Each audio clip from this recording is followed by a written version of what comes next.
My name is Zach. I use he, him pronouns. I studied abroad in Spain, in Salamanca specifically. I'd love to just talk about being Black abroad and what that was like and how it differed from being Black here in the States.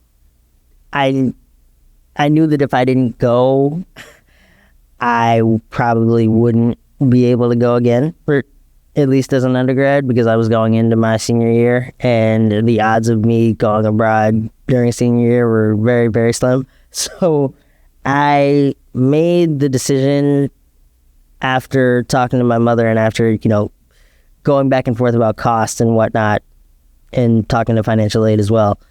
And I was like, all right, let's go. Let's do this. As the saying goes, Black people are not a monolith, and we all have different experiences, and we all, move through the world differently. And it was definitely an interesting thing to see when I got off the plane how differently it felt to just be in a place where I wasn't necessarily stared at because of my skin color. I wasn't racist insults weren't hurled at me, which was beautiful. And just the immediate warmth and the immediate compassion and care that I felt from my residence director, from my TAs at the time, from the professor who led us on that trip, and just the fact that I felt comfortable. I felt kind of home away from home in a sense. Another particular point was coming home from a bar late at night, and it was about 20 minutes away from the house, and it was just me. I think the others had gone to another bar, and I saw a group of police officers. They were just talking on the street, and they looked at me for a split second, and I was like, and in my mind, I had that split second decision of, do I run? Do I not run? Do I just act like everything's fine?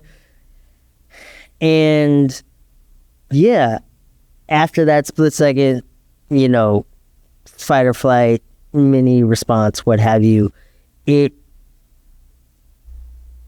just kind of shut itself off, because I was like, okay, so they're not looking for me. They're just wondering what I'm doing out on the street this late at night, and they're probably wondering if I'm going to get home okay.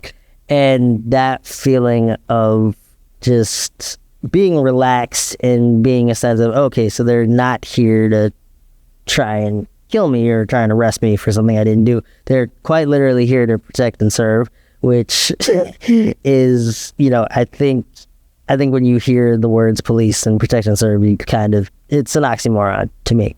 And that kind of just made it click for me a lot, just in that sense of, okay, I'm like 7-ish thousand miles away, but I'm safe.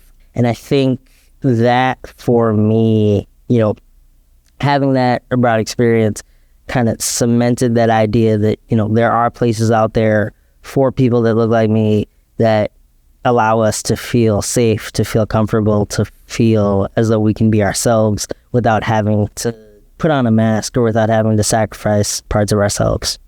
I'd say explore your options. I'd say definitely talk to the peer advisors.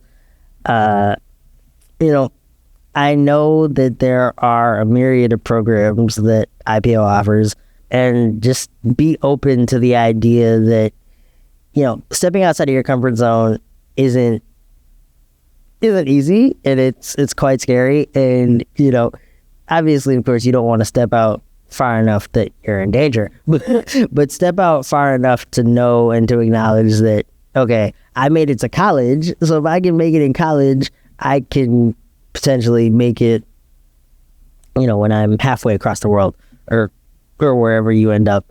And to just acknowledge that, if you want to go, there are resources there, whether they be financial aid resources or scholarships. So definitely be willing to expand your horizons, be willing to step outside of your comfort zone, and lean onto those resources.